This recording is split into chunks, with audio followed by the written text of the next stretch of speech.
نویت سنت الاعتکاف۔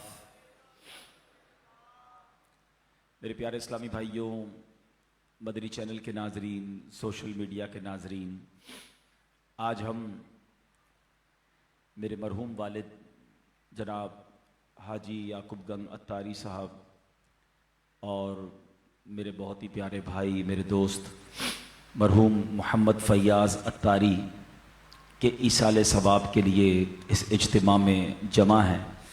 چونکہ والد محترم کا وصال 30 محرم الحرام کو ہوا اور غالباً آج 28 محرم الحرام ہے۔ فیاض بھائی کا وصال جب ہوا اور 40ویں کی ہم نے ڈیٹ دیکھی تو تقریباً یہی دن بنتے تھے۔ تو چونکہ ہر سال ہم کوشش کرتے ہیں کہ والدین کے لیے بھی ایصال ثواب کا اجتماع ہو، فیاض بالکل میرے بھائی کی طرح، ہمارے گھر کے فرد کی طرح تھے، تو ہم نے یہ دونوں ایصال ثواب کے اجتماع کو شامل کر لیا۔ چونکہ یہ علاقہ فیاض بھائی اس علاقے میں رہے، ذمہ داران سے ان کا تعلق تھا، تو مشورہ یہی ہوا کہ فیاض بھائی کے ہی علاقے میں یہ دونوں ایصال ثواب کے اجتماع کر لیے جائے۔ اللہ کی رحمت سے نماز عشاء کے بعد تلاوت قرآن خوانی، درود پاک کا ختم ہوا، اس کے بعد ماشاءاللہ نعت خوانی ہوئی اور اب بیان کا سلسلہ ہے۔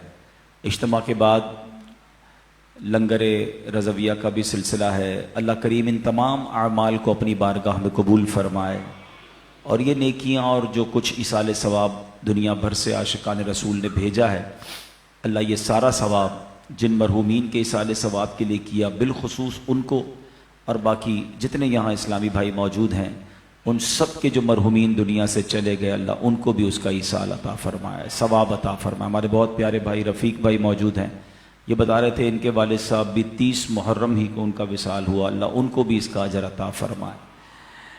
میرے پیارے اسلامی بھائیوں، یاد رہے کہ دنیا سے جانے والوں کو یاد رکھنا چاہیے۔ آہستہ آہستہ یہ رسم بھی ختم ہوتی جا رہی ہے، بات بھی کم ہوتی جا رہی ہے۔ آپ دیکھیں کہ کتنے لوگ ہیں جن کے ماں باپ چلے گئے ہیں اور وہ سوچیں کہ وہ کتنا انہیں یاد کرتے ہیں، اور جب یہ بے رخی دنیا دیکھتے ہیں، یہ نئے رنگی دنیا دیکھتے ہیں، لوگوں کا بھول جانا دیکھتے ہیں، تو مزید دل پر ایک چوٹ لگتی ہے کہ یار جب میں چلا جاؤں گا، جب ہم چلے جائیں گے، تھوڑے دن تک، تھوڑے مہینوں تک، ہو سکتا ہے 1 آدھ سال تک کوئی یاد کرے گا، اس کے بعد کسی کا کچھ رکتا نہیں ہے، دنیا چلتی رہتی ہے۔ وہ کہتے نا، ایک قبر پر ایک کتبہ لگا ہوا تھا، مجھے لگتا تھا میں اہم تھا اور یہی میرا وہم تھا۔ ہمیں لگتا ہے میں بہت اہم آدمی ہوں، میرے جانے سے بڑا فرق پڑ جائے گا، میں نہیں ہوں گا تو بہت لوگوں کو امپیکٹ کریٹ ہوگا۔ یہ بھول ہے ہماری۔ دنیا پہلے سے چل رہی ہے اور اب بھی چلتی رہے گی۔ اب تو اور بے رخی ہو گئی ہے۔ پہلے چلے لوگ ماں باپ کو، مرنے والوں کو بہت یاد کرتے تھے، جیسے جیسے دن گزرتے جا رہے ہیں لوگوں کے بس صرف گھر والے، چونکہ وہ بہت کلوز ہوتے ہیں، ان کو شاید یاد زیادہ رہتا ہے، باقی دوست احباب دنیا والے تھوڑے عرصے کے بعد سب کی اپنی زندگی ہے، سب کا اپنا معمول ہے، اور یہ ہم سب کو احساس دلاتا ہے کہ میں اور آپ بھی جائیں گے، اور پھر شاید دنیا میں یاد کرنے والا کوئی نہیں ہوگا۔ لیکن ہم کچھ ایسا کر کے کیوں نہ جائیں کہ کوئی یاد کرے یا نہ کرے، کوئی ثواب پہنچائے یا نہ پہنچائے، میں خود ایسا کر کے جاؤں کہ مرنے کے بعد قیامت تک مجھے خود ہی قبر میں ثواب ملتا رہے۔ اصل عقل مندی یہ ہے، جو دوسروں کے آسرے پہ جیتے ہیں نا کہ میرے مرنے کے بعد بچے ایصال ثواب کریں گے تو دوست کریں گے، بھائی میں خود اپنی فکر خود نہیں کر رہا تو میرے مرنے کے بعد کون میری فکر کرے گا؟ تو یہ ساری جو یہ اجتماعات آج دیکھیں نا، ایک چہلم ہے، ایک برسی ہے۔ یہ دونوں شخصیات ہمارے درمیان تھیں، آج ہمارے درمیان نہیں ہیں۔ کہاں ہیں؟ ایڈریس کیا ہے ان کا؟ وہ قبر میں ہیں۔ کتنے لوگ ساتھ ہیں ان کے؟ وہ اکیلے ہیں۔ کتنا مال ہے ان کے پاس؟ کچھ بھی نہیں ہے۔ کتنا سامان ہے ان کی قبر میں؟ کچھ بھی نہیں ہے۔ کیا ہے ان کے ساتھ؟ ان کا کفن تھا اور اب ان کے اعمال ہیں۔ یہ ہے حقیقت، جو کاش اس طرح کے اجتماعات میں ہم سمجھنے میں کامیاب ہو جائیں، کاش اس طرح کے اجتماعات میں ہم یہ سیکھنے میں کامیاب ہو جائیں۔ میرے والد صاحب تو چلیں، اللہ پاک ان کو غریق رحمت فرمائے، 70 سے پلس ان کی عمر تھی، لیکن فیاض تو میری ایج کا تھا، ہم ساتھ ایک طرح سے بڑے ہوئے اور آج وہ دنیا میں نہیں ہے. تو اگر میری عمر کا کوئی جی رہا ہے تو وہ سوچ لے کہ وہ بونس میں جی رہا ہے.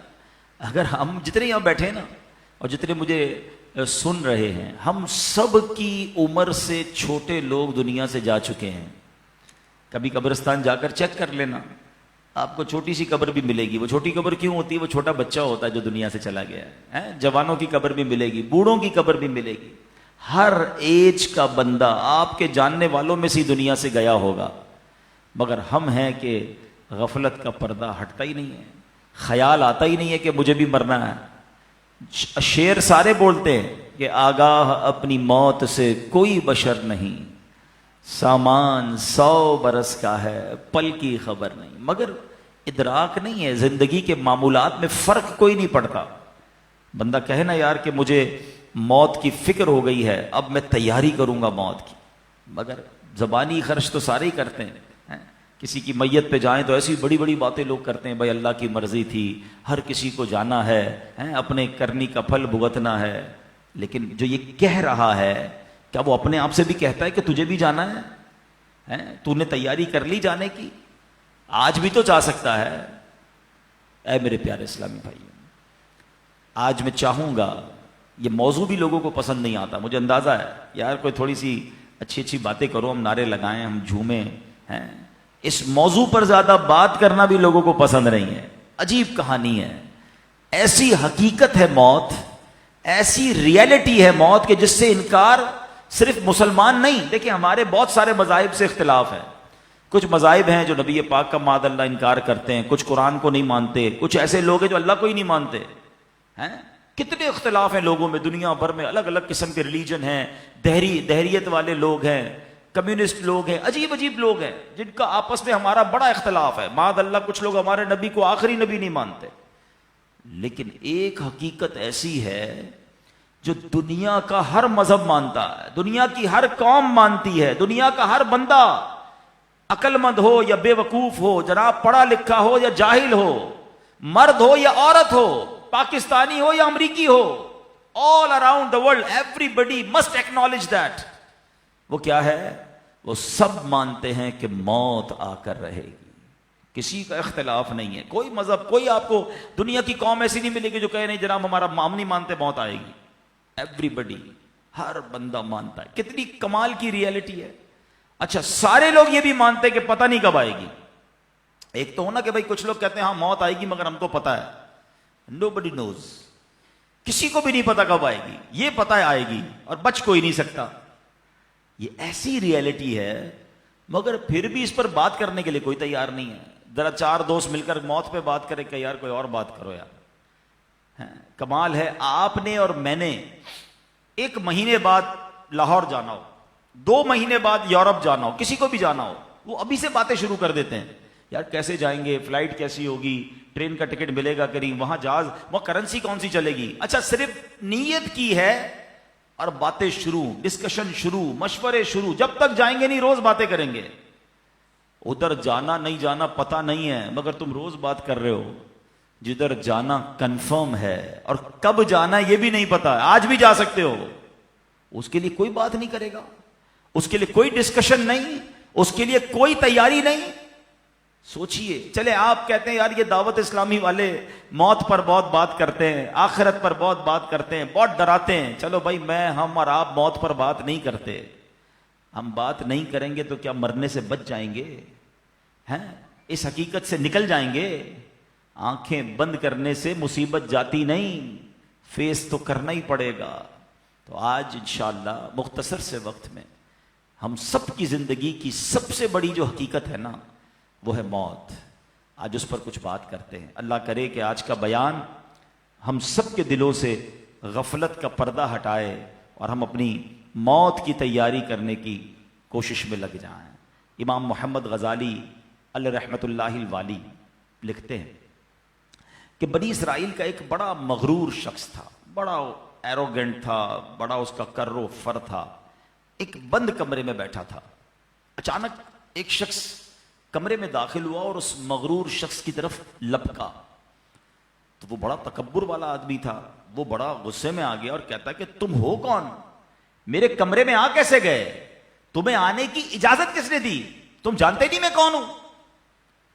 تو جو اندر آنے والا شخص تھا وہ کہتا ہے مجھے اس گھر کے مالک نے اجازت دی ہے، اور میں وہ ہوں جسے کوئی دربان روک نہیں سکتا، میں وہ ہوں جس کو کسی سے اجازت لینے کی ضرورت پڑتی نہیں ہے، مجھے کسی کا دبدبا ڈرا نہیں سکتا، نہ ہی مجھ سے کوئی مغرور اور سرکش شخص بچ سکتا۔ اب جیسے ہی یہ باتیں سنی نا تو مغرور شخص جو تھا وہ ڈرنے لگا، وہ کانپنے لگا، وہ گھبرا گیا۔ وہ کہتا ہے کہ آپ تو ملک الموت معلوم ہوتے ہیں، کیونکہ جس کو کوئی نہیں روک سکتا، جس کو کسی کی اجازت کی ضرورت نہیں ہے، جس کو کسی کا دبدبا کر رو فر ریزسٹ نہیں کر سکتا، وہ ملک الموت کے سوا تو کوئی نہیں، لگتا ہے آپ ملک الموت ہیں؟ تو فرماتے ہاں میں ملک الموت ہوں۔ اب وہ شخص تو بڑا گناہگار تھا، وہ رونے لگا، چیخنے لگا کہ حضور تھوڑی سی مہلت دے دیں، کچھ نیکیاں کر لوں، توبہ کر لوں، اللہ کو راضی کر لوں، ابھی میری روح قبض نہ کریں۔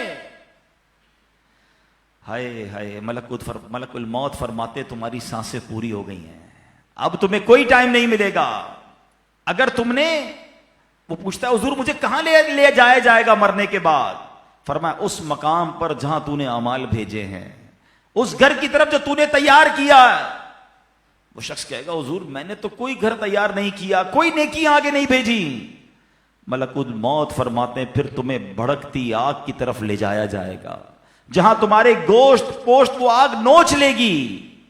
یہ کہہ کر ملک الموت نے اس شخص کی روح کو قبض کیا، اس کے پورے گھر میں کوہرام مچ گیا، گھر والے رونے لگے۔ اس واقعے کے راوی حضرت یزید رکاشی رحمت اللہ تعالی علیہ فرماتے ہیں اگر ان رونے والوں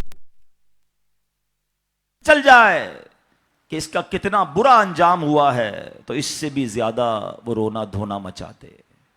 اے میرے پیارے اسلامی بھائیوں، یہ واقعہ ہم سب کو کیا سکھا رہا ہے کہ جب موت آنی ہے نا، جب وہ وقت آ جانا ہے تو پھر ایک منٹ بھی آگے پیچھے نہیں ہو سکے گا، کوئی اس کو ڈیلے نہیں کر سکے گا، بلکہ جس حالت میں ہوں گے نا اسی حالت میں روح قبض کر لی جائے گی۔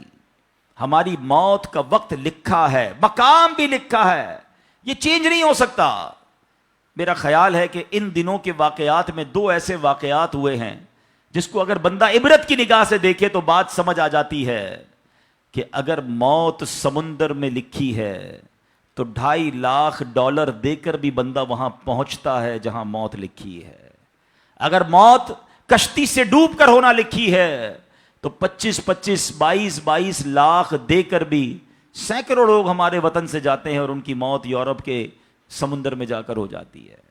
اللہ پاک جو بھی ان میں مسلمان ہیں سب کی مغفرت فرمائے، مگر میں نے اور آپ نے اس سے عبرت کیا لی کہ بندہ وہاں پہنچے گا جہاں اس کی موت لکھی ہوئی ہے۔ ایک بار حضرت سلیمان علیہ نبینا علیہ الصلوۃ والسلام کی بارگاہ میں ایک شخص بیٹھا تھا۔ آپ کی بارگاہ میں ملک الموت آئے اور اس شخص کو ذرا گھور کے دیکھنے لگے، واپس چلے گئے۔ وہ شخص کہتا حضور یہ کون تھے جو آئے تھے اور مجھے گھور کے دیکھ رہے تھے؟ فرمایا یہ ملک الموت تھے۔ کہتا حضور لگتا ہے میری روح قبض کرنے والے ہیں، آپ مہربانی کریں، آپ کی تو ہوا پر حکومت ہے، آپ ہوا کو حکم دیں کہ ہوا مجھے اڑائے اور مجھے ہندوستان لے جائے۔ حضرت سلیمان بیت المقدس کے علاقے میں رہتے تھے نا، آپ نے دعا فرمائی، ہوا نے اس بندے کو اٹھایا اور ہندوستان پہنچا دیا۔ کچھ دنوں کے بعد پھر ملک الموت آیا حضرت سلیمان علیہ السلام کی بارگاہ میں۔ آپ نے فرمایا تم میرے ساتھی کو کیوں گھور رہے تھے جب آئے تھے؟ تو کہا میں حیران تھا کہ میرے پاس یہ لکھا ہوا تھا اللہ کی طرف سے کہ تھوڑی دیر بعد مجھے اس کی روح ہند میں قبض کرنی ہے، اور وہ آپ کے پاس بیٹھا ہوا تھا۔ اللہ اکبر۔ حضرت سلیمان نے کہا میں نے ہی دعا کی اس کے کہنے پر، اور ہوا نے اسے ہند پہنچایا، اور جب وہ ہند پہنچا تو پرٹیکولر ٹائم پر اسی مقام پر اس کی روح کو قبض کر لیا گیا۔ ہائے ہائے ہائے، یہ ہے میری اور آپ کی حقیقت۔ دوڑتے رہتے ہیں، بھاگتے رہتے ہیں، پلاننگ ہے کہ ختم نہیں ہو رہی، فکریں ہیں کہ ختم نہیں ہو رہی، ہر وقت بیٹھے ہیں اگلا پلان کیا ہے، 5 سال کا، 10 سال کا، ایک دکان ہے تو 2 دکانیں، ایک گھر ہے تو 2 گھر، بڑا گھر، ہوادار گھر ہے، نوکری ہے تو کاروبار کرنا ہے، ملک سے باہر جا کر جناب پیسے کمانے، یہی سوچ ہے بس۔ اس پورے شیڈول میں موت کہاں ہے؟ اس پوری تیاری میں موت کہاں ہے؟ ہیں ایک دن ہوگا کہ اچانک اچک لیے جائیں گے. سیٹھ جی کو فکر تھی ایک ایک کے 10 کیجئے, موت آ پہنچی کہ حضرت جان واپس کیجئے. اور آپ کو پتا ہے جس عالم میں میں اور آپ ہوں گے, بڑی میں اہم بات کرنے جا رہا ہوں. یہ آپ نے دیکھا نا کہ حضرت سلیمان نے دعا کی تو ہند پہنچا, کوئی کشتی میں تھا اس کی موت وہاں تھی, کوئی سمندر پانی کے اندر ہزاروں فیٹ نیچے جانا تو اس کی موت وہاں لکھی تھی. اس کا مطلب تو یہ ہوا کہ میں کہیں بھی کسی بھی مقام پر مر سکتا ہوں, میری موت پتہ نہیں کہاں لکھی ہے. اب ذرا غور کیجئے, ہم سب پتہ ہے کیا چاہتے ہیں کہ موت کے وقت ہم سجدے میں ہوں. چاہتے ہیں نا اللہ کرے اللہ کے گھر میں موت آئے, کلمہ پاک پڑھتے ہوئے موت آئے, تلاوت قرآن کرتے ہوئے موت آئے, نبی پاک پر درود پڑھتے ہوئے موت آئے. اللہ ایسا کرم کر دے کہ مدینہ منورہ میں موت آئے, گنبد خضرا کے سامنے موت آئے. یہی تصورات ہے نا, ایک مسلمان چاہتا یہی ہے کہ یار موت آئے تو کسی اچھے عالم میں ہو, کسی بڑی خوبصورت باوضو نیکی کرتے کرتے دنیا سے جاؤں. تمنا تو سب کی یہ ہے.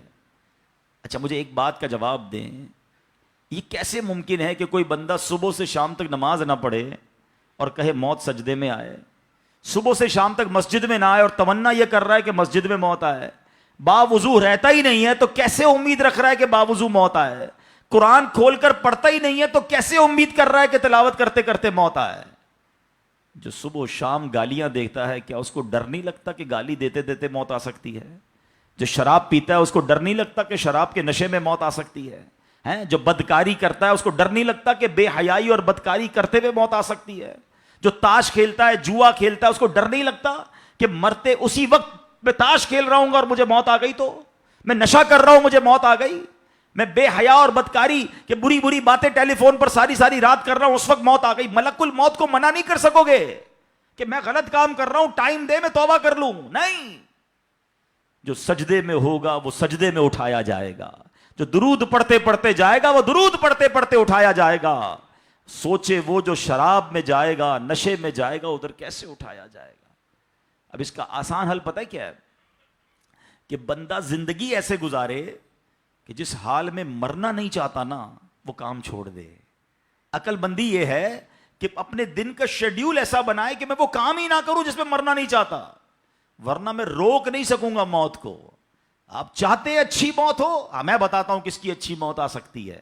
جو ماشاءاللہ 5 ٹائم پابندی سے نماز پڑھتا ہے, جو روزانہ تلاوت قرآن کرتا ہے, جو بار بار تسبیح نکال کر تسبیح بھی پڑھتا ہے, درود بھی پڑھتا ہے, جو دکان پر بھی جاتا ہے تو نماز کا ٹائم ہو تو نماز کے لیے کھڑا ہو جاتا ہے, جو حلال روزی کماتا ہے, جو گناہوں سے اپنے آپ کو بچاتا ہے. ارے اس کی تو 24 گھنٹے میں کبھی بھی موت آنی ہے. سبحان اللہ, وہ رات کو سوتا ہے تو باوضو سوتا ہے, اس نیت سے سوتا ہے کہ فجر میں اٹھنا ہے. رات کو بھی جائے گا تو انشاءاللہ شہید کا مرتبہ پائے گا. دن میں کسی وقت موت آئے گی تو کوئی اچھا ہی کام کر رہا ہوگا نا. اب آپ سوچ لیں کس عالم میں مرنا ہے. اچھا ایک اور دل پر چوٹ کرنے والا جملہ سن لو. کون کون چاہتا ہے مرتے وقت زبان پر کلمہ طیبہ جاری ہو؟ ہائے ہائے, فضیلت پتہ ہے کیسی ہے؟ حدیث پاک میں آتا ہے جس کی زبان پر, حدیث کا مضمون ہے, آخری کلمہ لا الہ الا اللہ ہوگا, دخل الجنہ, وہ جنت میں داخل ہو جائے گا. ہم ہر مسلمان چاہتا ہے. ٹھیک ہے, آپ سب نے ہاتھ اٹھایا کہ آپ سب چاہتے ہیں مرتے وقت کلمہ پاک زبان پر ہو. اب ہاتھ نہیں اٹھانا, آپ سے پوچھ رہا ہوں, اپنے آپ سے ہی پوچھ رہا ہوں, آج پورے دن میں کتنی بار کلمہ پڑھا ہے؟ اس پورے ہفتے میں کتنی بار کلمہ پڑھا ہے؟ عجب کہانی ہے ہماری, یقین کریں عجب کہانی ہے. مرتے وقت سب کو کلمہ چاہیے, زندگی میں کلمہ پڑھنے کا ٹائم نہیں ہے. اللہ اکبر. سکرات کو جانتے ہو کیسا ہوگا؟ زبانیں سخت ہو جائیں گی, بندہ اتنی تکلیف میں ہوگا کہ کوئی لفظ ہی نہیں نکلتا منہ سے. ہمارا تو بخار میں لفظ نہیں نکلتا, سکرات کی کیا بات کروں میں. جس وقت زبانیں بھاری ہوں گی کلمہ کیسے ادا ہوگا جب تم نے زبان کو عادی نہیں بنایا. ہاں, ایک بزرگ کا بڑا پیارا کال میں نے سنا تھا, وہ فرماتے ہیں اپنی زبان کو کلمے کا عادی بناؤ, جس وقت سکرات کا عالم ہوگا زبان بھاری ہوگی اس وقت بھی کلمہ جاری ہو جائے گا. مبارک ہونے جو روز کلمہ پاک, کم از کم ایک تسبیح تو پڑھ لیا کرے یار. 100 بار کلمہ پڑھنے میں دیری کتنی لگتی ہے. ایک اور فضیلت سن لو آج, اللہ مجھے بھی عمل کی توفیق دے الحمدللہ. چلے تحدیث نعمت کے لیے اس لیے بتا رہا ہوں کہ شاید آپ بھی میرے ساتھ شروع کر دیں اس کام کو, اللہ مجھ سے کروا بھی لے. حدیث پاک میں آتا ہے جس کا مضمون ہے کہ جو 70,000 بار کلمہ پاک پڑھ لے اس پر جنت واجب ہو جاتی ہے. آپ یقین کریں اگر اس کو ٹارگٹ پہ لے لینا کہ یار بس اب ایک مہینہ، سبحان اللہ، اب تو ویسے ہی اعلیٰ حضرت کا مہینہ آنے والا ہے، اس کے بعد ربیع الاول کا مہینہ آنے والا ہے، 2 ٹارگٹ لے لو چلو آج، ہاں، کہ 70,000 بار کلمہ پاک ہم سفر میں پڑھ لیں اور انشاءاللہ 70,000 بار درود پاک ہم ربیع الاول میں پڑھیں گے انشاءاللہ.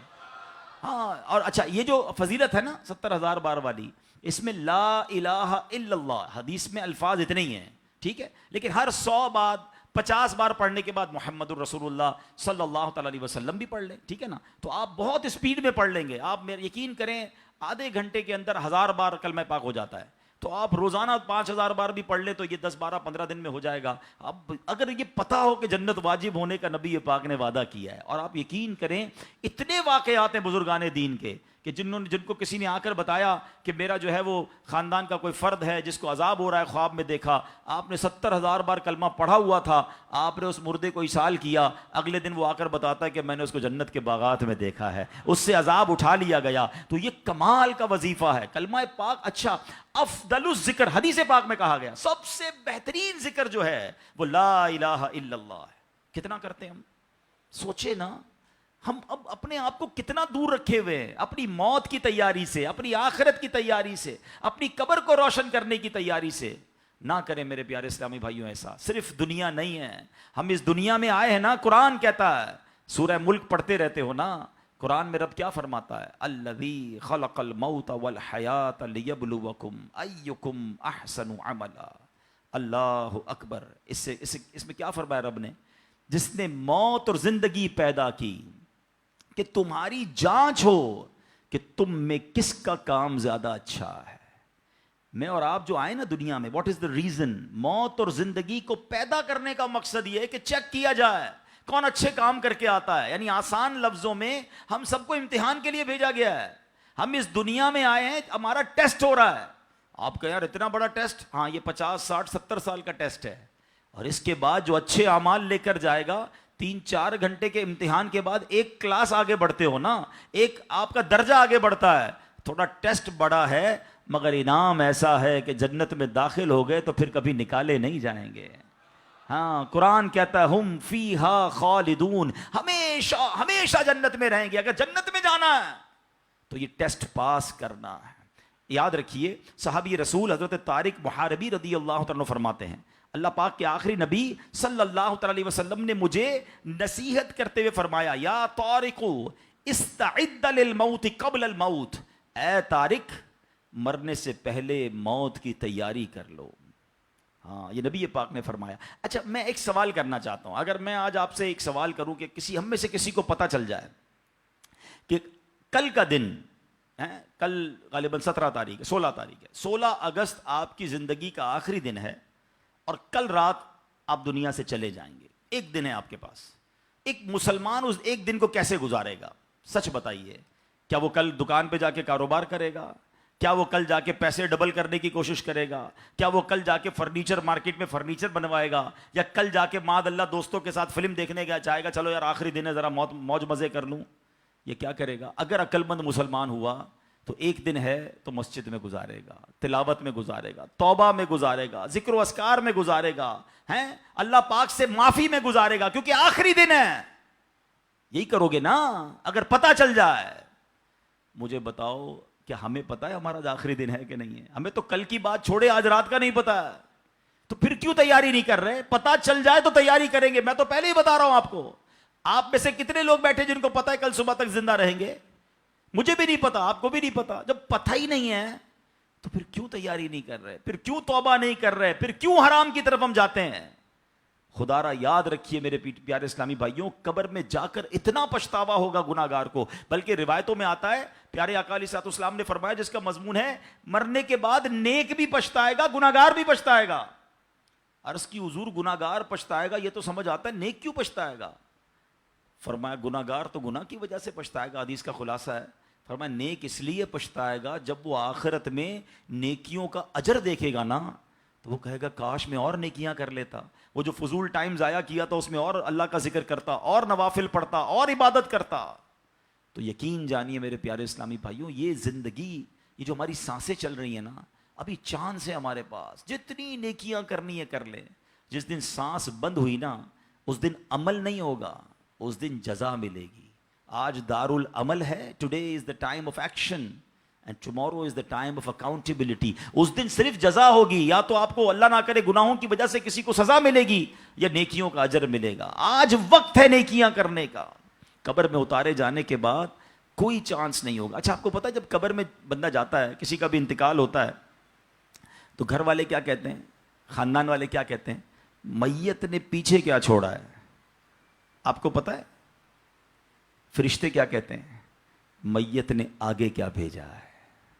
اصل یہ بات سمجھ لیجئے گا، ہم نے آگے کیا بھیجا ہے. خوش نصیب ہیں وہ لوگ جو آگے بھیج کر تیاری کر رہے ہیں. وہ ایک واقعہ کئی بار بیانات میں آپ نے سنا ہوگا کہ ایک بادشاہ تھا، اور اس نے اپنی سلطنت میں ایک بڑا عجیب سا مقابلہ کروایا. بادشاہ آدمی تھا، جو اس کے دماغ میں، اس نے کہا ذرا چیک کرو میری سلطنت میں سب سے بڑا بے وقوف کون ہے. سارے بے وقوفوں کو جمع کیا گیا، بے وقوفوں کا ٹیسٹ لیا گیا. وزیروں نے ایک بندے کو سلیکٹ کیا کہ بادشاہ سلامت یہ بندہ سب سے بڑا بے وقوف، سب سے بڑا بے وقوف کا چیک کر لیا. چیک کر لیا. بادشاہ سلامت نے اپنی سونے کی ہیرے کی مالا اتاری اور اس کو پہنائی کا تمہارا یہ انعام. وہ بے وقوف گھر چلا گیا خوشی خوشی. تھوڑے دنوں بعد اس بے وقوف کو پتا چلا کہ بادشاہ سلامت بہت بیمار ہے. تو جو بے وقوف آدمی تھا وہ کہتا ہے اچھا بادشاہ بیمار ہے، چلو چلتے ہیں بادشاہ سے مل کے آتے ہیں. بادشاہ سلامت کے پاس گیا، واقعی بہت بیمار تھا. کہا بادشاہ سلامت خیر تو ہے، کیا ہو گیا آپ کو؟ بادشاہ کہتا ہے بس اب تو لگتا ہے زندگی اینڈ پر ہے، اب کہیں اور دوسری دنیا میں جانے کا وقت آ گیا. تھا تو بے وقوف نا. کہتے ہیں آپ کہیں اور جا رہے ہیں؟ کہاں میں یہ دنیا چھوڑ کر دوسری دنیا میں جا رہا ہوں. تو کہا اب میں دیکھ رہا ہوں آپ کا بہت بڑا گھر ہے، زبردست بیڈ رومز ہیں، آپ جدھر جا رہے ہیں ادھر گھر بنا لیا؟ تو بادشاہ کہتا ہے ادھر تو میں نے کوئی جھوپڑی بھی نہیں بنائی ہے. اچھا بادشاہ سلامت آپ کے پاس تو کتنا سونا کتنے ہیرے، آپ نے مجھے بھی تحفہ دیا، ادھر پیسے بھجوا دیے جہاں آپ جا رہے ہیں. تو کہتا ہے میرے پاس تو وہ پھوٹی کوڑی بھی نہیں ہے. کہ بادشاہ سلامت میں دیکھ رہا ہوں آپ کے گھر کے باہر خادم خادمائیں کنیزیں غلام، بہت سارا اسٹاف ہے آپ کا، جدھر جا رہے ادھر خادم بھجوایا آپ نے؟ بادشاہ کہتا ہے ادھر میرا کوئی خادم نہیں بھجوایا میں نے. وہ بیوقوف پتہ ہے کیا کرتا ہے؟ اپنی مالا اتارتا ہے اور بادشاہ کے گلے میں ڈالتا ہے. کہتا ہے بادشاہ سلامت پھر مجھ سے بڑے بے وقوف تو آپ ہوئے نا. آپ کو پتا ہے کہ آپ کے کہیں اور جا رہے ہیں، نہ گھر بنایا نہ پیسے بھجوائے نہ خادم بھجوائے، تو مجھ سے بڑے بے وقوف تو آپ ہوئے نا. یہ ہے تو بظاہر واقعہ، مگر یہ ہم سب کے لیے لیسن نہیں ہے. آپ سے اور مجھ سے کوئی پوچھتا ہے گھر کہاں ہے، کوئی کہتا ہے رنچوڑ لائن میں، کوئی کہتا ہے گارڈن میں، کوئی کہتا ہے کلفٹن میں. جنت میں گھر ہے کہ نہیں؟ ادھر گھر بنایا کہ نہیں بنایا؟ ادھر کدھر رہو گے؟ ادھر نرم بستر کے بغیر جس کو نیند نہیں آتی، رات کو پنکھا نہ چلے تو بے چین ہو جائے، یو پی ایس لگائے، جنریٹر لگائے، تھوڑے پیسے آئے تو اے سی لگایا. قبر میں اگر آگ بھڑک رہی ہے تو پھر کیا کیا ہے ہم نے؟ ادھر کتنا سوئیں گے اور ادھر کتنا سونا ہے پتہ ہے آپ کو؟ حضرت آدم علیہ السلام سے لے کر آج تک لوگ قبر میں جا رہے ہیں، ہم قبر میں اتار رہے ہیں لوگوں کو. کوئی آیا باہر واپس آیا؟ سب قبر میں ہزاروں سال سے ہیں، پتہ نہیں کتنے سو کتنے ہزار سال رہنا پڑے گا. مگر قبر روشن ہے کہ نہیں کوئی ٹینشن نہیں کسی کو. جس کا یہاں نرم بستر ہے نا، جس کو نرم تکیے کے بغیر نیند نہیں آتی، وہ سوچے میں سانپ اور بچھوؤں کے ساتھ کیسے سوؤں گا. قبر نے اگر دبا دیا اور پسلیاں توڑ دی تو میرا بنے گا کیا؟ اگر قبر میں آگ بھڑکا دی گئی تو میں کدھر جاؤں گا، کس کو پکاروں گا؟ واللہ قبر کی تیاری کرنی ہے. خدا کی قسم مارے جائیں گے اگر اللہ ناراض ہوا. فکر کرنی دنیا میں ہے، ایکسٹرا ٹائم نہیں ملے گا.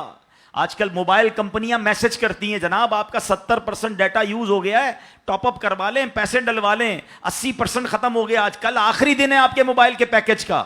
ہم پیسے پکڑ کے ڈلواتے ہیں یار موبائل بند ہو جائے گا، لیکن ہماری زندگی کا کوئی میسج نہیں آئے گا کہ ایک دن رہ گیا ہے، 70% گزر گئی، 80 گزر گئی، اب 3 دن رہ گئے، توبہ کر لو. نہیں، پتہ نہیں ہوتا بندہ صبح گھر سے نکلتا ہے اور شام جنازہ آتا ہے. ایسا نہیں ہوتا. خدارا آج کے اس اجتماع کو غنیمت جانیے، غفلت سے باہر آئیے، اپنی بری عادتوں سے ہم توبہ کریں. آپ کو پتہ ہے یہ ہمارے پاس قاصد بھیجے جاتے ہیں, موت کے بھی قاصد ہوتے ہیں. ایک بزرگ کے بارے میں آتا ہے کہ انہوں نے اپنے گھر میں قبر کھدوائی ہوئی تھی. اللہ والے دیکھو کیسے یاد کرتے تھے موت کو, روز قبر کو دیکھتے تھے, قبر میں جا کے لیٹتے تھے. تو ایک وقت آیا اور انہوں نے کہا ٹھیک ہے اب قبر کو بند کر دو, مجھے ضرورت نہیں ہے. تو لوگوں نے کہا کیوں کہہ رہے ہیں ایسا آپ؟ تو انہوں نے فرمایا کہ میں قبر کا یہ تابوت اس لیے رکھا ہوا تھا کہ میں دیکھتا تھا تو مجھے آخرت یاد آتی تھی. اب میری داڑھی میں سفید بال آ گیا ہے, اب یہ سفید بال مجھے موت کی یاد دلاتا رہے گا. آپ کو پتہ ہے اس بالوں کو سفید ہو جانا, آنکھوں کا کمزور ہو جانا, صحت کا ڈھل جانا, کمر کا جھک جانا, اعضاء میں کمزوری آ جانا, یہ سارے موت کے قاصد ہیں. یہ موت آنے سے پہلے پیغام آ رہا ہے تمہارے پاس کہ ڈھل رہے ہو, تیاری کر لو, اب تو تیاری کر لو. مگر ہم ہیں کہ سمجھنے کے لیے تیار نہیں. ابھی تو میں بڑا جوان ہوں, میں تو بالکل فٹ ہوں, ابھی تو بڑی لائف پڑی ہے یار, ابھی تو انجوائے کرنا ہے, ابھی تو بنانا ہے, ابھی تو بزنس کھڑا کرنا ہے. میں نہیں, کون کہتا ہے بزنس کھڑا نہ کرو بھائی, مگر اس تمام شیڈول میں موت کو بھی تو لے کر آؤ نا, کہ چلا گیا تو ادھر کیا ہوگا, ادھر میرا کیا بنے گا. ایک حدیث پاک ہے, حدیث پاک کا مضمون ہے کہ مرنے کے بعد بک آف ڈیڈ, اعمال نامہ کلوز ہو جائے گا, ٹھیک ہے, سوائے 3 چیزوں کے. اب آج یہ پلان کرنا ہے, آج اگر بیٹھے ہو نا تو کوئی پلاننگ لے کے جاؤ. آقا فرماتے مرنے کے بعد اعمال نامہ بند سوائے 3 چیزوں کے. فرمایا نمبر 1, انسان کوئی ایسا علم چھوڑ کر جائے کہ اس کے بعد اس علم سے فائدہ اٹھایا جائے. سبحان اللہ. علماء دیکھیں کیا کمال کی شخصیات ہیں, طالب علم چھوڑ کے جاتے ہیں, اپنی کتابیں بھی چھوڑ کے جاتے ہیں, بخاری شریف, ترمذی شریف, نسائی شریف, ہدایہ شریف, اور آئے تو جناب اعلیٰ حضرت امام اہل سنت کے فتاوی رضویہ, بہار شریعت صدر الشریعہ کی کتابیں سینکڑوں سال سے لوگ پڑھ رہے ہیں. وہ بزرگ چلے گئے دنیا سے.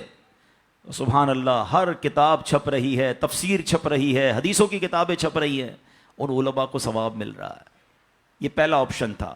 غور سے میری بات سنیے گا, شاید جتنے یہاں بیٹھے نا ہم, اس پہلے آپشن میں ہمارا حصہ نہ ہونے کے برابر ہے. 3 میں سے 1 تو چلا گیا ہمارے ہاتھ سے. میں اس کا حل بتاتا ہوں کہ ہم پہلے آپشن میں کیا کر سکتے ہیں, وہ بعد میں بتاتا ہوں. اب آ جائیں دوسرا آپشن, مرنے کے بعد مجھے ثواب کنٹینیو کیسے مل سکتا ہے. آقا علیہ الصلوۃ والسلام نے فرمایا نیک اولاد, جو کہ مرنے کے بعد اپنے والدین کے لیے مغفرت کی دعا کرے, ان کے لیے نیکی پہنچانے کا اگر وہ انتظام کرنے والی ہے تو فرمایا یہ اولاد کی وجہ سے اسے قبر میں ثواب ملتا رہے گا. اور تیسرا آپشن میرے آقا نے فرمایا صدقہ جاریہ, کہ بندہ اپنے ہاتھوں سے کوئی ایسا کام کر جائے کہ قیامت تک جو ہے اس صدقے کی وجہ سے اسے نیکیاں ملتی رہیں. اب ان تینوں آپشن میں ہم کیا کر رہے ہیں, اب یہ سوچنا ہے. میں آپ کو مشورہ دیتا ہوں. پہلا آپشن کیا ہے, علم دین. ہم میں سے بہت سارے علماء بن نہیں سکے, مگر اپنے گھر میں ایک عالم تو بنا سکتے ہیں نا. دعوت اسلامی الحمدللہ جامعۃ المدینہ بناتی ہے, دنیا بھر میں بناتی ہے. آپ عالم بنیں یا اپنے بچوں کو عالم بنائیں. آپ کو لگتا ہے یہ بھی نہیں ہو پا رہا, تو کم از کم میرا حصہ ہونا چاہیے, علم دین سے بھی مجھے ثواب ملنا چاہیے. تو پھر عالم دین کی خدمتگار بن جائیں آپ. اس طرح کے مدارس, جامعات جو دعوت اسلامی بنا رہی ہے, بنانے میں یا اس کو چلانے میں اپنا حصہ ملائیں, تاکہ یہ جو دین کا کام کریں گے مجھے وہاں سے بھی مرنے کے بعد ثواب ملتا رہے. پہلا آپشن. دوسرا, نیک اولاد. یہ آج کے دور میں ہے بڑا مشکل, لیکن اپنی اولاد کو ہمیں نیک بنانا ہے, کیونکہ یہ مرنے کے بعد میرے لیے یہی انشاءاللہ دعاؤں کا ذریعہ بنے گی, صدقہ جاریہ کا باعث بنے گی. تو دعوت اسلامی کے مدارس المدینہ ہیں, جامعۃ المدینہ ہیں, اس میں اپنے بچوں کو داخل کروائیں کہ بچہ حافظ بن گیا, عالم بن گیا, تو انشاءاللہ مرنے کی بچیاں اپنے گھر کی اسلامی بہنوں کو عالمہ بنائیں, تو انشاءاللہ یہ ہمارے لیے صدقہ جاریہ کا باعث بن جائے گا. اور تیسرا میں سمجھتا ہوں سب سے زیادہ آسان ہے, کہ وہ میں اپنے ہاتھ سے ہی کر سکتا ہوں, اپنے ہی مال سے کر سکتا ہوں نا, اور وہ ہے صدقہ جاریہ. مشورہ دیتا ہوں, اللہ نے نوازا ہے نا, تو کم از کم ایک مسجد زندگی میں بنا لیں. میرے نبی علیہ الصلوۃ والسلام کے سچے وعدے ہیں, جو اللہ کے لیے مسجد بناتا ہے اللہ اس کے لیے جنت میں گھر بناتا ہے. ہاں, یہ آپ کے لیے صدقہ جاریہ. آپ رہیں گے نہ رہیں گے. ابھی دیکھیں اس مسجد میں بہت عرصے سے اس مسجد کو دیکھ رہا ہوں, اور پتہ نہیں کتنی پرانی, اب تو نئی تعمیرات ہوئی ہیں. جو بنانے والے نا, ہو سکتا ہے ساری دنیا سے چلے گئے ہوں گے, مگر آج یہ ایصال ثواب کا جو اجتماع ہو رہا ہے نا, اس کا ثواب بھی ان کو قبر میں مل رہا ہوگا. عشاء کی اذان ہوئی ان کو ثواب ملا ہوگا, نماز ہوئی ان کو ثواب ملا. یہ وہ صدقہ جاریہ ہے, بندہ چلا جائے دنیا سے ثواب ملتا رہے گا. اچھا, اگر پوری مسجد نہیں بنا سکتے, مسجد میں حصہ ملا دیں. دعوت اسلامی تو پوری دنیا میں بنا رہی ہے نا, تو یہ تینوں آپشن جو مرنے کے بعد کام آنے والے ہیں. اچھا صرف مسجد نہیں, یتیم خانہ دعوت اسلامی بنا رہی ہے, شجر کاری پورے پاکستان میں کر رہے ہیں, کتنے نیکی کے کام دعوت اسلامی کر رہی ہے, صدقہ جاریہ وہ کر جائیں تو انشاءاللہ مرنے کے بعد وہ ہمیں قبر میں ملتا رہے گا. تو بہرحال اللہ کرے کہ آج کے اس اجتماع میں میں اور آپ یہ سوچنے میں کامیاب ہو جائیں کہ مجھے مرنا ہے, اور مرنے کے بعد مجھے قبر میں پھنسنا نہیں ہے, میں کچھ ایسا کر کے جاؤں کہ قبر میں بھی خوشحال رہوں, ادھر بھی نبی پاک کے جلوے ہوں, ادھر بھی میری قبر جنت کا باغ بن جائے. اب ان دونوں مرحومین نے ایک اور بڑا کمال کا کام کیا, چلے وہ بھی میں آپ کو بتا دیتا ہوں. میرے والد محترم نے بھی اور الحمدللہ محمد فیاض اتاری نے بھی, ان دونوں نے کیا کمال کیا کہ انہوں نے ماشاءاللہ مبلغین دعوت اسلامی سے یا امیر اہل سنت کے ذریعے یہ سنا تھا, شرعی ایک ہمارے پاس آپشن ہے کہ ہم مرنے کے بعد اپنی ایک وصیت کر سکتے ہیں اپنی زندگی میں کہ میرے مرنے کے بعد 1/3 مال, یعنی 1/3 ہمارے جو مال کا ہے اس کے لیے بندہ وصیت کر سکتا ہے. تو ان دونوں نے یہ وصیت کر دی کہ مرنے کے بعد کم و بیش 1/3 مال جو ہے وہ دعوت اسلامی کو دیا جائے, اور دعوت اسلامی اس مال سے میرے لیے صدقہ جاریہ والے کام کر دے. اب ان دونوں شخصیات کا جب دنیا سے جانا ہوا تو ماشاءاللہ ان کے ورثاء نے ان کے جو بھی مال چھوڑ کر گئے اس کا حساب لگایا, اور جو بھی اس کا حساب بنتا تھا الحمدللہ وہ پیسے انہی کے ایصال ثواب کے لیے صدقہ جاریہ والے کاموں میں لگا دیے. اب اس کو میں آسان لفظوں میں اگر کہوں کہ ساری زندگی میں پیسے کماؤں اور چھوڑ کے جاؤں, پتہ نہیں بچے مجھ پر خرچ کریں یا نہ کریں, تو بھئی 30% پیسے اپنے ساتھ جنت میں نہ لے جاؤں. میں وصیت کر کے جاؤں کہ میرے مرنے کے بعد میرے مال کا کم و بیش 30% اگر آپ یہ وصیت کر دیتے ہیں تو بھئی انشاءاللہ آپ کے ورثاء آپ کے اس مال سے 30% آپ ہی کے لیے ایصال ثواب پہ خرچ کریں گے, اور سبحان اللہ اگر دعوت اسلامی والوں کے ساتھ کریں گے تو ملٹیپلائی ہونا شروع ہو جائے گا. تو یہ سوچ تھی ان کی کہ میں مرنے کے بعد بھی خالی ہاتھ نہ رہ جاؤں. تو اللہ کرے کہ ہم سب اس سوچ کے حامل بن جائیں کہ مجھے مرنا ہے اور پتہ نہیں کب مرنا ہے. تو جب بھی مرنا ہے انشاءاللہ کلمے کے ساتھ مرنا ہے, انشاءاللہ نیک اعمال کرتے کرتے مرنا ہے, اور انشاءاللہ ایمان سلامت لے کر جانا ہے. تو اس کے لیے زندگی اچھی گزارنی ہوگی. اگر میرا کوئی بھائی بے نمازی یہاں بیٹھا ہے, اگر میرا بھائی کوئی بری عادتوں میں گرفتار بیٹھا ہے, تو میری گزارش ہے کہ آج پکی سچی نیت کر لیں. دیکھیں یہ دنیا کے معاملات تو چلتے ہی رہیں گے, نماز قضا نہیں ہونی چاہیے. پکی سچی نیت کریں کہ آج کے بعد ہماری کوئی نماز قضا نہیں ہوگی. جس کا پکا ارادہ ہے زوردار نیت لگائیں کہ آج کے بعد ہماری کوئی نماز قضا نہیں ہوگی, آج کے بعد حرام روزی کے قریب بھی نہیں جائیں گے, شراب اور نشے سے ہمیشہ دور رہیں گے, اور اپنی موت کی تیاری کرنے کی کوشش کریں گے. ہاں, دعوت اسلامی والوں سے وابستہ رہیے. الحمدللہ کمال کا ماحول ہے, بار بار آخرت یاد دلاتا ہے, بار بار موت یاد دلاتا ہے, تاکہ ہمیں یاد رہے, ہم بھول نہ جائیں اور اس کی تیاری میں مصروف رہیں. اللہ پاک ہمیں عمل کرنے کی توفیق عطا فرمائے. ماشاءاللہ جیسے کہ میں نے کہا کہ دعوت اسلامی والے مساجد بناتے رہتے ہیں, اور پورے پاکستان میں دنیا کے کونے کونے میں بناتے رہتے ہیں. تو آپ کے علاقے میں ماشاءاللہ رنچوڑ لائن بس اسٹاپ پر ایک جگہ لی گئی ہے, 2 کروڑ کی پیمنٹ کرنی ہے, 4.25 کروڑ روپے کی یہ جگہ ہے ماشاءاللہ. اور آپ سمجھ سکتے ہیں کہ اسٹاپ پر تو ویسی بڑی آبادی ہے, یہ جو ایسی مسجد ہوگی کہ ہر وقت انشاءاللہ آبادی رہے گی, تو پیسے زیادہ باقی ہیں, مگر یہاں بہت سارے لوگ ہیں, سبھی اپنے والدین کے ایصال ثواب کے لیے, سبھی اپنے مرحومین کے لیے, سب اپنے لیے. ابھی تو سنا ہے کہ ایسی انویسٹمنٹ کر جاؤ کہ ہم چلے جائیں گے بس اسٹاپ والی مسجد میں سجدے ہوتے رہیں گے, ہم کو قبر میں ثواب ملتا رہے گا. تو یہ بیسٹ پلاننگ ہوتی ہے کہ اپنے مال سے اپنی آخرت کے لیے بندہ خرچ کرے. تو باہر ذمہ داران موجود ہوں گے, جاتے جاتے آپ نے انشاءاللہ ان کے ساتھ یہ تعاون کرنا ہے. اللہ پاک ہم سب کو اپنی آخرت کی فکر کرنے اور صدقہ جاریہ والے کام کرنے کی توفیق عطا فرمائے. آمین بجاہ النبی الامین صلی اللہ تعالی علیہ وسلم.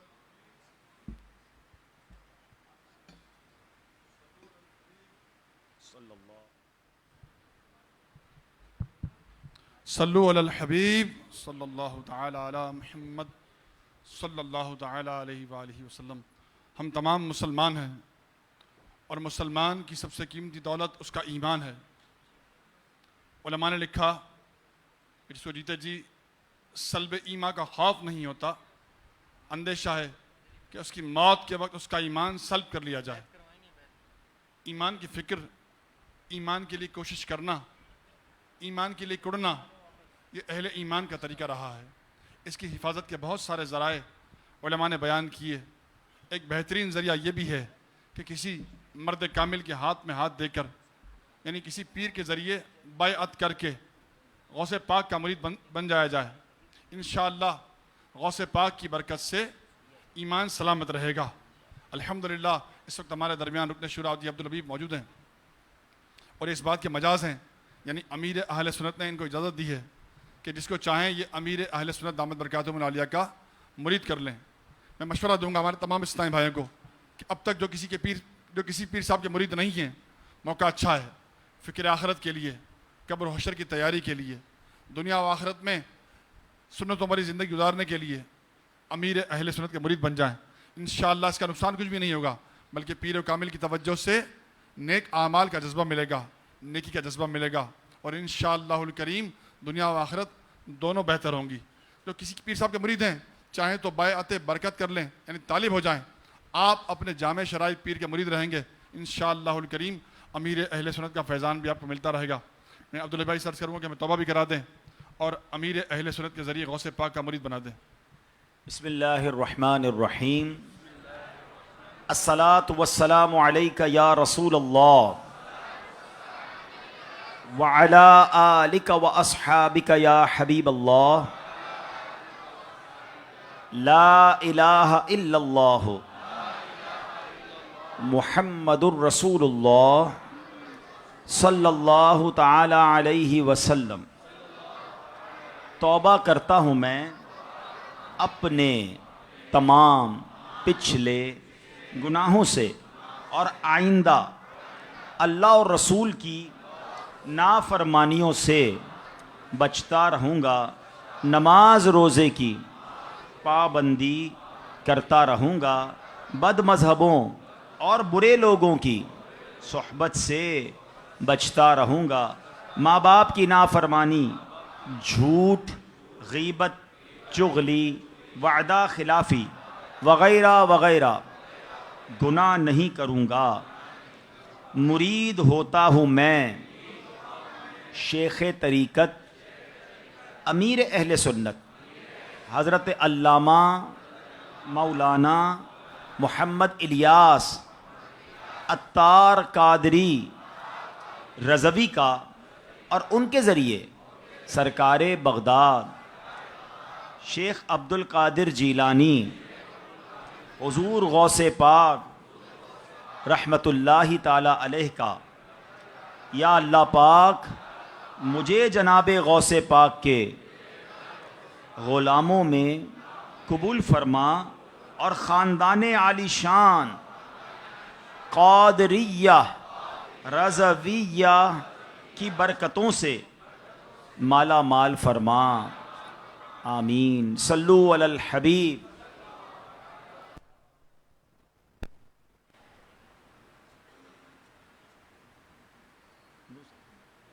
ماشاءاللہ ہمارے اس علاقے سے میں یہ کہوں تو غلط نہیں ہوگا کہ شاید پاکستان بلکہ شاید دنیا میں سب سے زیادہ قافلوں کا جو شوق دیکھا جاتا ہے، خاص طور پہ ایک ماہ کے قافلے وہ آپ کے ان علاقوں سے روانہ ہوتے ہیں، تو کہتے ہیں نا نمبر 1 آنا مشکل ہے، نمبر 1 آنا آسان ہے، نمبر 1 برقرار رہنا مشکل ہے۔ تو اس بار بھی میں امید کروں کہ انشاءاللہ مدنی قافلوں میں اس علاقے والے بھرپور شرکت کریں گے انشاءاللہ۔ تو 9 سپتمبر کو 3 دن کے مدنی قافلے، اور 12 نومبر کو انشاءاللہ 1 مہینے کے 30 دن کے مدنی قافلے سفر کریں گے انشاءاللہ۔ آپ بھی نیت کریں، یہ بھی آخرت کی تیاری کا زبردست طریقہ ہے کہ مدنی قافلوں میں سفر کر کے اپنے اعمال کو درست کریں اور اپنی قبر کو روشن کرنے کا سامان کریں۔ جس کی نیت بنتی ہو نیت کریں کہ ہم بھی مدنی قافلوں میں سفر کریں گے انشاءاللہ۔ اللہ پاک عمل کرنے کی توفیق عطا فرمائے۔ تمام اسلامی بھائی اول آخر 3 بار درود پاک بھی پڑھیے گا، 1 بار سورہ فاتحہ پڑھ لیں، 3 بار سورہ اخلاص پڑھ لیں، اور پھر میری ملک کر دیں تو انشاءاللہ ہم فاتحہ کرتے ہیں۔ الفاتحہ۔ صلاۃ والسلام علیک یا رسول اللہ وعلی آلک واصحابک یا حبیب، صلاۃ والسلام علیک یا نبی۔ بسم اللہ الرحمن الرحیم، الحمدللہ رب العالمین الرحمن الرحیم مالک یوم الدین، ایاک نعبد و ایاک نستعین، اہدنا الصراط المستقیم صراط الذین انعمت علیہم غیر المغضوب علیہم ولا الضالین۔ بسم اللہ قل هو اللہ احد اللہ الصمد لم یلد ولم یولد ولم یکن له کفوا احد۔ بسم اللہ الرحمن الرحیم قل هو اللہ احد اللہ الصمد لم یلد ولم یولد ولم یکن له کفوا احد بسم اللہ الرحمن الرحیم قل هو اللہ احد اللہ الصمد لم یلد ولم یولد ولم یکن له کفوا احد صلاۃ والسلام وعلی آلہ وصحبہ الحمد للہ رب العالمین والصلاة والسلام علی سید الانبیاء والمرسلین والصلاة والسلام علی خاتم النبیین یا ارحم الراحمین یا ارحم الراحمین یا ارحم الراحمین یا ربنا یا ربنا یا ربنا یا ربنا یا ربنا یا اللہ یا رحمان یا رحیم۔ اے رب کریم، ہم سب نے جو آج یہاں قرآن خوانی کی، درود خوانی ہوئی، تلاوت ہوئی، نعت شریف ہوئی، بیان ہوا، نظر و نیاز پیش کی جائے گی، بہت سارا ایصال ثواب اے اللہ عاشقان رسول نے ہمیں بھیجا، اور اے رب کریم ہم سب کی زندگیوں میں جو ٹوٹے پھوٹے نیک اعمال ہیں، ان تمام اعمال کا ثواب سرکار دو عالم نور مجسم صلی اللہ تعالیٰ علیہ وسلم کی بارگاہ میں ہم ہدیتاً تحفتاً عقیدتاً پیش کرتے ہیں، قبول فرما۔ پیارے آقا علیہ الصلوۃ والسلام کے وسیلہ جلیلہ سے تمام انبیاء کرام، تمام ازواج مطہرات، والدین مصطفیٰ، تمام صحابہ کرام، اہل بیت اطہار، بالخصوص شہدائے کربلا، شہدائے بدر اور شہدائے احد کی بارگاہ میں پیش کرتے ہیں، قبول فرما۔ تمام اولیاء کاملین، خصوصاً بالخصوص پیران پیر، پیر دستگیر شیخ عبد القادر جیلانی رحمۃ اللہ تعالی علیہ کی بارگاہ میں پیش کرتے ہیں، قبول فرما۔ تمام مسلمین، تمام مسلمات، خصوصاً بالخصوص میرے مرحوم والد صاحب حاجی یعقوب گنگ اتاری صاحب اور محمد فیاض اتاری مرحوم کی روح کو پیش کرتے ہیں، قبول فرما۔ اے اللہ جتنے یہاں پر حاضرین ہیں، جن کے ہاتھ اٹھے ہیں، جو انٹرنیٹ پر ہمارے ساتھ شامل ہیں، جن جن کے والدین دنیا سے چلے گئے، رشتہ دار چلے گئے، اے اللہ ان سب کی ارواح کو پیش کرتے ہیں، قبول فرما۔ اے پروردگار، ہم سے جو محبت کرنے والے دنیا سے چلے گئے، اے اللہ ان کی ارواح کو پیش کرتے ہیں، قبول فرما۔ آقا کی ساری امت کی ارواح کو پیش کرتے ہیں، قبول فرما۔ اے کریم، آج کی یہ محفل ہماری مغفرت کا ذریعہ بنا دے، ہمارے صغیرہ کبیرہ گناہوں کو معاف فرما، ہمارے ماں باپ کی، نبی پاک علیہ الصلوۃ والسلام کی ساری امت کی بخشش فرما۔ اے کریم، ہمیں نیک بنا دے، پرہیزگار بنا دے، سچا عاشق رسول بنا دے۔ اے اللہ ہماری دنیا بھی اچھی کر دے، ہماری آخرت بھی اچھی کر دے۔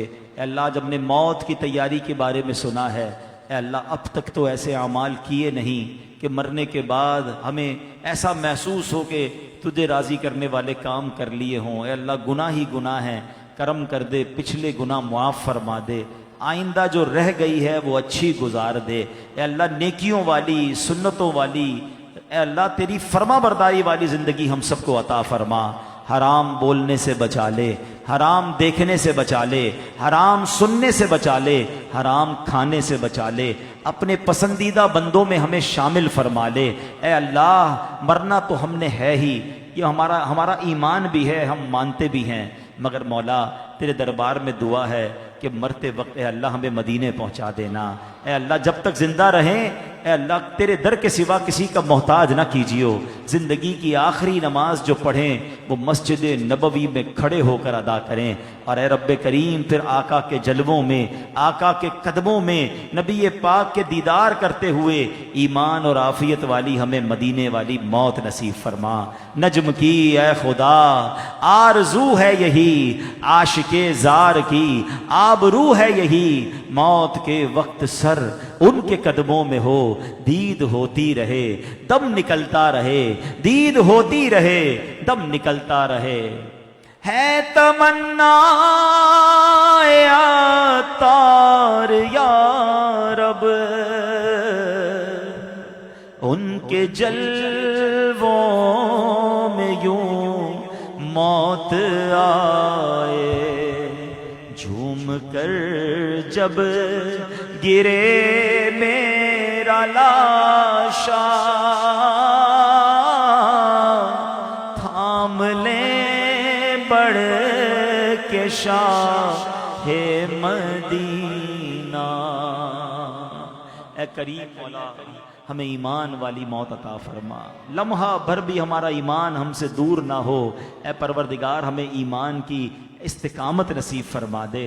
اے پروردگار ہمارے فیاض بھائی کو غریق رحمت فرما، ان کے تمام صغیرہ کبیرہ گناہوں کو معاف فرما۔ اے اللہ جو آخری ایام انہوں نے بیماری میں گزارے، اے اللہ وہ تکلیف ان کے گناہوں کا کفارہ بنا دے، ان کے درجات کی بلندی کا سبب بنا دے۔ اے اللہ ان کے گھر والوں کو صبر عطا فرما، صبر پر اجر نصیب فرما۔ اے اللہ میرے والد مرحوم جو میرے محسن بھی تھے، اے اللہ انگلی پکڑ کر انہوں نے چلنا سکھایا، دعوت اسلامی کے ماحول میں لائے، امیر اہل سنت کے قدموں میں پہنچایا۔ اے اللہ ہمارے ان محسن کو جنت میں اعلیٰ مقام عطا فرما۔ اے اللہ ان کی خدمات دینیہ کو اپنے دربار میں قبول فرما۔ اے اللہ ان کی خطاؤں سے بھی درگزر فرما۔ اے پروردگار ہم میں سے جن کے والدین دنیا سے چلے گئے اب تیری رحمت کے حوالے ہیں، جس طرح انہوں نے بچپن میں ہم پر رحمت کی، اے اللہ اب تیری رحمت سے سوال ہے، اللہم ارحمہما کما ربیانی صغیرا۔ اے اللہ ان پر اپنی رحمتوں کی بارش نازل فرما دے۔ اے اللہ جتنے بیمار ہیں انہیں شفا عطا فرما، قرض داروں کے قرضے اتر جائیں، بے اولادوں کو نیک اور صالح اولاد عطا فرما۔ اے اللہ روٹھوں کو منا دے، بچھڑوں کو ملا دے۔ اے کریم، اے پروردگار تو سب کے نام بھی جانتا ہے، کام بھی جانتا ہے۔ اے اللہ سب کی جھولیاں بھر دے، سب کی مرادیں پوری کر دے۔ اے پروردگار عالم تیرے خزانوں میں کمی نہیں، جو تڑپ رہے ہیں انہیں کعبہ دکھا دے، جو مچل رہے ہیں انہیں مدینہ دکھا دے۔ اے اللہ جلدی جلدی حرمین طیبین کی حاضریاں ہم سب کو نصیب فرما۔ اے اللہ با عافیت، با ذوق اور مقدس اور مقبول حاضریاں ہم سب کو نصیب فرما۔ اے اللہ حضرت یونس علیہ السلام نے مچھلی کے پیٹ کے اندھیرے میں جن الفاظ کے ذریعے تجھے پکارا تھا، ہم بھی تجھے پکارنے جا رہے ہیں۔ اے اللہ گناہوں کے اندھیرے سے نکال کر نیکیوں کے نور میں داخل فرما دے، غموں کے اندھیرے سے نکال کر خوشیوں کے نور میں داخل کر دے۔ اے اللہ ہمیں ظلمت سے نکال کر ہمیں نور میں داخل کر دے۔ آئیے مل کر پڑھیے، لا الہ الا انت سبحانک انی کنت من الظالمین، لا الہ الا انت سبحانک انی کنت من الظالمین، لا الہ الا انت سبحانک انی کنت من الظالمین۔ اے رب کریم ہمارے وطن عزیز پاکستان کی خیر فرما، اندرونی بیرونی سازشوں سے محفوظ فرما۔ اے اللہ ہماری دعوت اسلامی کو ترقیاں اور عروج عطا فرما۔ قبلہ امیر اہل سنت، تمام علماء اور مشائخ اہل سنت کا سایہ ہمارے سروں پر تا دیر قائم و دائم فرما۔ اے اللہ اس مسجد کو شاد و آباد فرما، اس کو آباد کرنے والوں کے گھروں کو آباد فرما۔ ماشاءاللہ بتایا گیا کہ جامع مسجد کی مسجد قباء جو ہے اس کے سرپرست اعلیٰ قبلہ علامہ شاہ احمد درانی صدیقی صاحب تھے، دامت برکاتہم العالیہ رحمت اللہ تعالیٰ علیہ۔ اے اللہ ان کے درجوں کو بھی بلند فرما۔ اے اللہ اس مسجد کی کمیٹی کو بھی برکت نصیب فرما۔ اے کریم جتنے بھی اس مسجد کے صدر صاحب ہیں، یہاں کے جو کمیٹی کے حضرات ہیں، اللہ تو سب کے نام بھی جانتا ہے، ان کا تعاون بھی جانتا ہے، سب کا سینہ مدینہ بنا دے۔ اے پروردگار ہماری محبتوں کو سلامت رکھ، ہماری نسبتوں کو سلامت رکھ۔ اے پروردگار مالک کریم ہم تیرے بندے ہیں، عاجزی کے ساتھ تیرے دربار میں مانگ رہے ہیں، ہمیں تو مانگنا بھی نہیں آتا۔ اے اللہ ہم آج اپنے دو بہت قریبی بھائی، میرے بھائی اور میرے والد، ان کے ایصال ثواب کے لیے ان کی مغفرت کی فریاد لے کر آئے ہیں۔ اے اللہ ہماری جھولیوں میں ان کی مغفرت کی خیرات ڈال دے، انہیں بھی بخش دے مولا، ہمیں بھی بخش دے، ہم سب کی بخشش فرما دے، ہم سب کو نبی پاک کا جنت میں پڑوس نصیب فرما دے۔ وَأُفَوِّضُ أَمْرِي إِلَى اللَّهِ إِنَّ اللَّهَ بَصِيرٌ بِالْعِبَادِ۔ یا اول الاولین، یا آخر الآخرین، یا ذا القوة المتین، یا راحم المساکین، یا ارحم الراحمین، ارحمنا نحن الفقراء والمساکین، ارحمنا نحن الفقراء والمساکین۔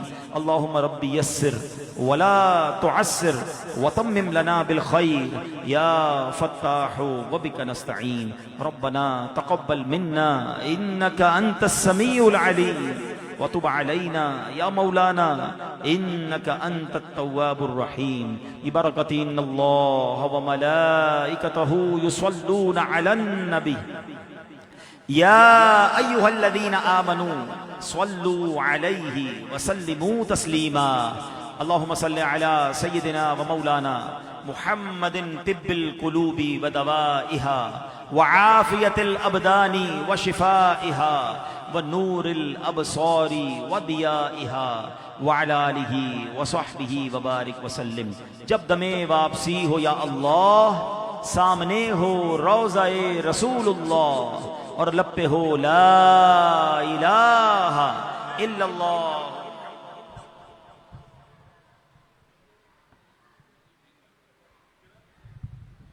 یا نبی سلام علیکہ، یا رسول سلام علیکہ، یا حبیب سلام علیکہ، صلوات اللہ علیکہ. یا نبی سلام علیکہ، یا رسول سلام علیکہ، یا حبیب سلام علیکہ، صلوات اللہ علیکہ. مصطفیٰ خیر الورا ہو، سرور مرد و سرا ہو، اپنے آنچھوں کا تصدق گنبدوں کو بھی نبھا ہو. یا حبیبی یا رسول اللہ، یا نبی سلام علیکہ، یا رسول سلام علیکہ، یا حبیب سلام علیکہ، صلوات اللہ علیکہ. ہم وہی بے شرم و بدرنگ، تم وہی کانے گیا ہو، کیوں رضا مشکل سے ڈریے جب نبی مشکل کشا ہو. یا حبیبی یا رسول اللہ، یا نبی سلام علیکہ، یا رسول سلام علیکہ، یا حبیب سلام علیکہ، صلوات اللہ علیکہ. غوث اعظم امام تو کا بنو کا، غوث اعظم امام تو کا بنو کا، جلوائے شان قدرت کھیلا او سلام. کاش محشر میں جب ان کی آمد ہو، بھیجے سب ان کی شوقت پہ لاکھوں سلام. تو مجھ سے خدمت کے قدسی کہے گا رضا، مجھ سے خدمت کے قدسی کریں ہاں رضا. مصطفیٰ جان رحمت پیلا کو سلام. شمع بز میں ہدایت پیدا کو سلام. الصلاۃ والسلام علیکہ یا رسول اللہ وعلی آلک وصحبہ. انشاءاللہ الکریم ابھی دعا کے بعد ملاقات کا سلسلہ ہوگا. میرے الٹے ہاتھ کی طرف